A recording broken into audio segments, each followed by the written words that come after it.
Hey everyone, welcome to our channel. In today's video, we will guide you through how to remove or uninstall camera lens protector on iPhone.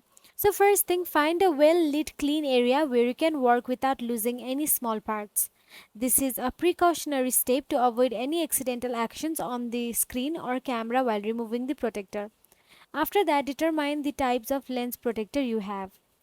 After that, gently lift the edge of the protector using your fingernail or a plastic pry tool. Then slowly peel the protector off. Take care not to scratch the lens beneath.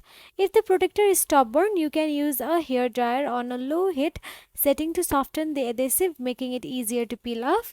Then some clip-on protectors might have a small latch or release mechanism.